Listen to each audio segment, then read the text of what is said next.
புதுச்சேரியில போய் பதிக்கிறோம். இன்னைக்கு அந்த அவப்பெயர் இருக்கு. ஆனா புதுவைக்கு பாரதியார் வந்ததுக்கு அப்புறம் அந்த அவப்பெயர் கிடையாது. அதுக்கு முன்னாடி கடன் வாங்கினவர்கள் புதுச்சேரியில மறைந்து வளர்ச்சி ஆனதுக்கு அப்புறம் அந்த பெயர் மாற்றம் அடைந்தது. தேச பக்தர்களை காக்கின்ற பூமியாக இந்த புதுவைக்கு ஒரு புதிய பெயர் உருவானது. அதுக்கு அடுத்தது இப்ப பாருங்க, பாரதி கிடையாது. ஆனா இப்ப கொலைகளினுடைய பிறப்பிடமா புதுவை பாரதியாரால் ஒரு தேச பக்தர்கள் நுழைந்தது. பாரதியார் மட்டும் அதுக்கு காரணம் சொல்ல முடியாது. அவர்களுடைய நண்பர் வாதேஸ் ஐயர் நெல்லை நாம் மீண்டும் நினைத்து பார்த்து அவர்களை பற்றியெல்லாம் பேச வேண்டிய காலகட்டமும் உண்டு. அவருக்கு 100ஆண்டு விழா நடைபெற்ற 82ஆம் ஆண்டிலே அரசு விழா நடத்தினார்கள். அதற்கு பிறகு 125ஆம் ஆண்டு விழாக்களும் நடைபெற்றன. அப்பொழுது ஒரு வாய்ப்பாக புதுச்சேரியில் மகாகவி பாரதியார் பிறந்தநாளை முன்னிட்டு கலைமாமணி கோ பாரதி தலைமையில் கருத்தரங்கம் நடைபெற்றது. ஒரு சிறப்பு பார்வை. புதுச்சேரி அரசு கலைப்பண்பாட்டுத்துறை சார்பில் மகாகவி சுப்பிரமணிய பாரதியாரின் 144வது பிறந்தநாள் விழா டிசம்பர் 11, 2025 வியாழக்கிழமை காலை 11:30 மணி அளவில் அரியங்குப்பம் பாரதியார் பல்கலைக்கூட வளாகத்தில் உள்ள மகாகவி பாரதியார் மணிமண்டபத்தில் மலரஞ்சலியும் கருத்தரங்கமும் நடைபெற்றது. இந்த நிகழ்ச்சியில் அமைச்சர் திருமுருகன், சட்டமன்ற உறுப்பினர் பாஸ்கர் என்கிற தட்சிணாமூர்த்தி, கலை பண்பாட்டுத்துறை இயக்குநர் மற்றும் ஊழியர்கள் மலரஞ்சலி செலுத்தினர். தொடர்ந்து பல்வேறு நிகழ்ச்சிகள் நடைபெற்றது. அதனைத் தொடர்ந்து கருத்தரங்கம் புதுச்சேரியும் புதுமை கவி பாரதியும் என்ற தலைப்பில் நடைபெற்றது. இந்த நிகழ்ச்சிக்கு கலைமாமணி கோ பாரதி தலைமை வகித்து கருத்தரங்கத்தினை நடத்தினார்.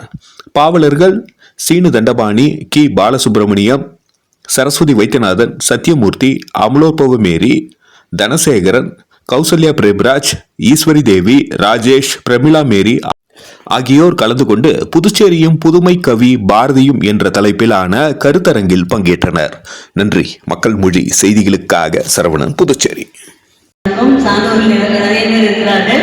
எனக்கு தெரிந்த சில தகவல்களோடு நான் முடித்துக் கொள்கிறேன். புதுவைக்கு பாரதி வரும்போது அவர் மிகவும் செழிப்பாகலாம் இல்லை, மிகவும் வறுமை, மிகவும் கஷ்டப்படுகிறார், சாப்பாடு கஷ்டப்படுகிறார், உடல் மெலிந்து விடுகிறது, குழந்தைக்கு உடம்பு சரியில்லை, பலவிதமான பிரச்சனைகள் இருக்கிறார்.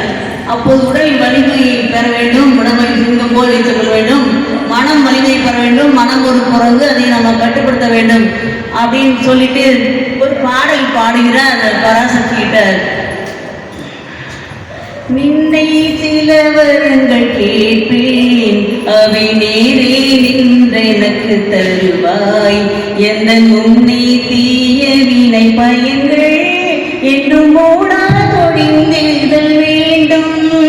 இனி என்னை புதிய உயிராக்கி எனக்கேற்றும் பல வகையும் செய்து என்றும் சந்தோஷம் கொண்டிருக்க செய்வாய், ஓம் காணி வழிய சாமுண்டி என மகாகாளியை பாடுகிறார். அவருக்கு புதுவிலே மிகவும் பிடித்த இடங்கள் ஐயா சொன்ன மாதிரி கடற்கரை, குயில் தோப்பு, அந்த மாதிரியான இடங்கள் பிடிக்கும். ஒவ்வொரு பாடலையும் அவர் ஒரு ராகம் போட்டிருப்பாங்க. எல்லா பாடலையும் ராகம் இருக்கும், அந்த ராகத்துப்படி பாடலாம் சரியா இருக்கும்.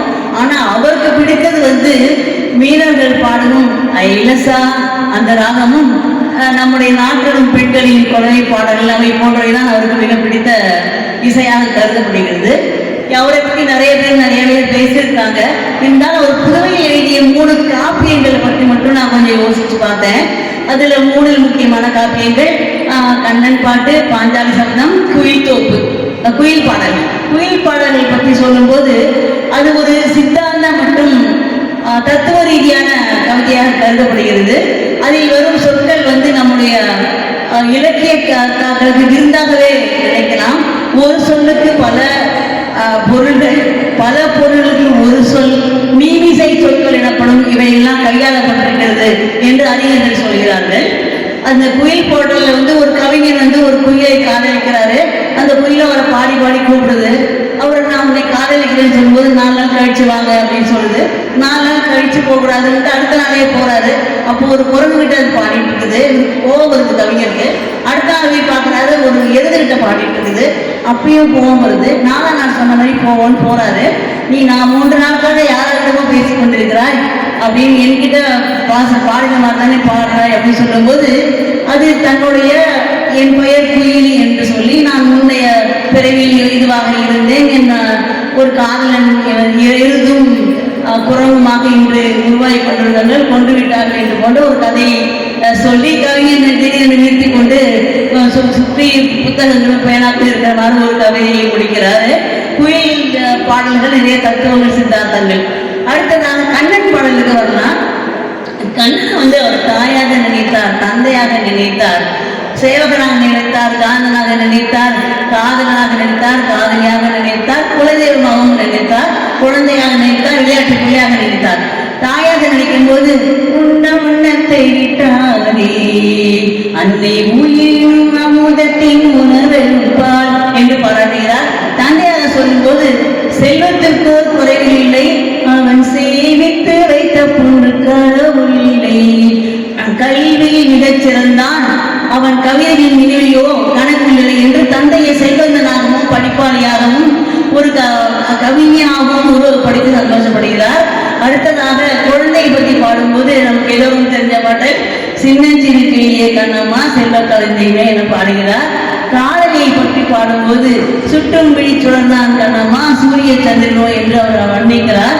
அடுத்ததாக காதலனாக சித்திக்கும் போது காதலன் பற்றி காதலியாக பாடும்போது ஒரு தூதுவிடும் இது கண்ணன் மனநிலையை கண்ணன் மனநிலையை தங்கமே தங்கம் கண்டு வர வேணுமடி தங்கமே தங்கம் என ஒரு பாடல். அடுத்தது காலையில இந்த குழுவினர் ரொம்ப அழகா பாடினாங்க. ஆசை முகம் மறந்து போச்சே இதை யாரிடம் சொன்னேன் அடித்தோழி என ஒரு பாடல். அதே போன்று அடுத்ததாக குலதெய்வமாக நினைக்கிறார். குலதெய்வமாக நினைக்கும் போது நின்னை சரணடைந்தே கண்ணம்மா நின்னை சரணடைந்தே என்ற பாடலை நல்லவை நாட்டுக தீவை ஓட்டுக என்ற மாதிரி முடிக்கிறாரு. இது மாதிரியான ஒரு கண்ணன் பாடல்கள் இந்த மாதிரியான அமைகிறது. அடுத்ததாக பாஞ்சாலி சபதம். பாஞ்சாலி சபதம் மட்டும் ஏன் எடுத்தாரு?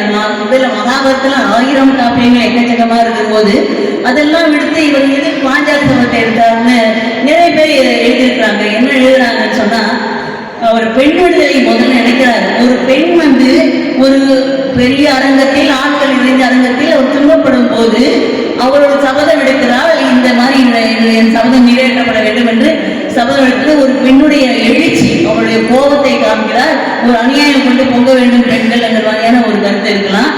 அடுத்ததாக என்ன நினைக்கிறாங்கன்னா, எப்படி எழுதியிருக்காங்க நான் ஒரு கருத்து படித்தேன். அதுல எப்படி இருக்குதுன்னு சொன்னா, அவர் இந்தியாவை பாரத தேசத்தை நினைக்கிறாரு, தேச தாயாக பாஞ்சாலியை நினைக்கிறார். பாரத தேசத்தின் தாயாக பாஞ்சாலியும் கௌரவர்களாக ஆங்கிலேயர்களும் பாண்டவர்களாக இந்தியர்களும் பாரத தேசத்தில் அடிமையிட்டு நினைப்பதாக நினைத்து தேச விடுதலைக்காகவும் பெண்களுக்காகவும் சேர்ந்த ஒரு காப்பியமாக பாஞ்சாலி சபதத்தை அவர் ஏற்படுத்தியிருக்கிறார். மற்றபடி அவருடைய மிகவும் பிடித்தமான இடங்கள் கடற்கரை செல்வது, ஒரு கவிதையை எழுதி முடித்துவிட்டு அவர் எப்போதுமே ஒரு பிரசவித்த பெண் போல் மயக்கமுற்று தரையில் படுத்து விடுவார் அப்படின்னு ஒரு கருத்து சொல்றாங்க.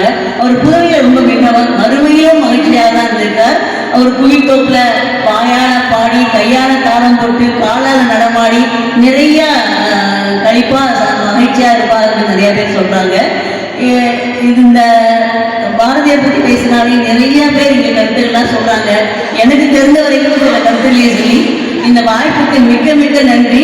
பாரதியாரை பற்றி பாடுறதுக்கு அந்த பேசுறதுக்கான இத்தனை அறிஞர்கள் முன்னிலையில் எனக்கு வாய்ப்பு கிடைத்ததுக்கு மிக நன்றி சொல்லி விடைபெறுகிறேன். வணக்கம்.